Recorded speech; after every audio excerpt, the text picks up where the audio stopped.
जब शक्ति खो बैठा वीर और उजाला बना एक नारी का संकल्प। जब अखंड ज्योत भी जलने से मना कर दे और देवता भी खामोश हो जाए, तब एक स्त्री के हाथों ही होता है अंधकार का अंत। आज का एपिसोड है दर्द, रहस्य और पुनर्जन्म के रहस्य से भरा। एक ऐसा रहस्य जिसे बिस्वा ही खोल सकती है। वीडियो शुरू करने से पहले कृपया हमारे चैनल को लाइक और सब्सक्राइब करें और लेटेस्ट अपडेट्स कभी मिस न करें।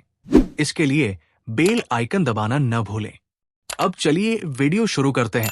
एपिसोड की शुरुआत होती है घायल और टूटे हुए विहान के साथ।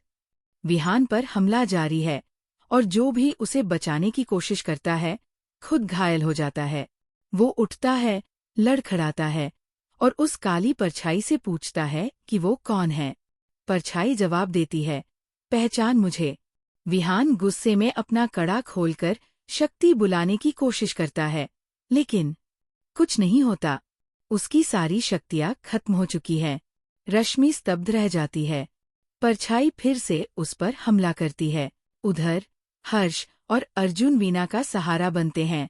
गौरी को होश आता है और जब वो विहान को तड़पते देखती है, वो उठ खड़ी होती है। परछाई एक बार फिर ऐलान करती है, विहान का समय अब पूरा हो चुका है। सभी खामोश है और गौरी आगे बढ़ती है।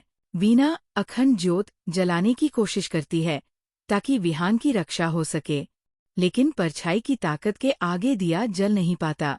विहान की पीड़ा बढ़ती जाती है। तभी गौरी माचिस उठाकर खुद दिया जलाने निकलती है। वो संकल्प के साथ बढ़ती है और जैसे ही अखंड ज्योत जलती है, कामिनी चीख पड़ती है। उसकी ताकत डगमगाने लगती है। प्रथम वंशी साई को सूचना देते हैं कि कामिनी लौट आई है। साई पूछती है अब क्या करना है, तो उन्हें कहा जाता है, तुम्हें बिस्वा और उसके परिवार से मिलना होगा और विहान की सहायता करनी होगी। जैसे ही गौरी दिया जलाती है, कामिनी की चीख पूरे घर में अंधकार फैला देती है। कौवे शोर मचाते हैं और सिया को बिस्वा की ओर भेज दिया जाता है। कामिनी अब गौरी को बिस्वा कहकर पुकारती है। गौरी की आंखें खुल जाती है। वो देखती है विहान हवा में तैर रहा है। चारों ओर अंधकार है और वो खून से लथपथ है। गौरी के भीतर साहस जागता है। वो माँ दुर्गा की मूर्ति को देखती है और शक्ति के साथ आगे बढ़ती है। प्रथम वंशी अपने जलते हुए शरणस्थान छोड़ने लगते हैं क्योंकि अब समय बहुत कम है। हर्ष और अर्जुन विहान को नीचे लाने की कोशिश करते हैं, पर वो अब भी ऊपर है।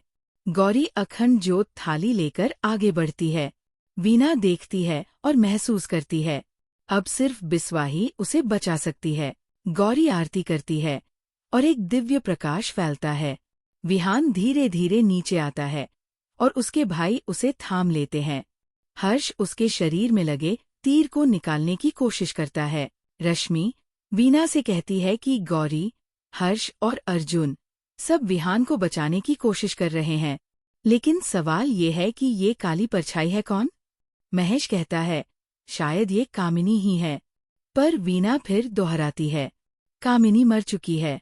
वीणा को सच बताने की सलाह देती है, लेकिन वीणा चुप रहती है।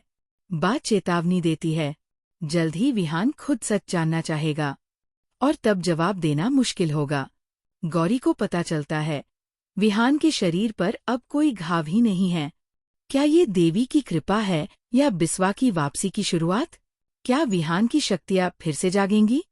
क्या गौरी सचमुच बिस्वा है? और क्या कामिनी फिर से हमला करेगी? जवाब मिलेगा अगले रहस्य भरे एपिसोड में। जादू तेरी नज़र, जहाँ हर परछाई में छिपा है एक भूतकाल।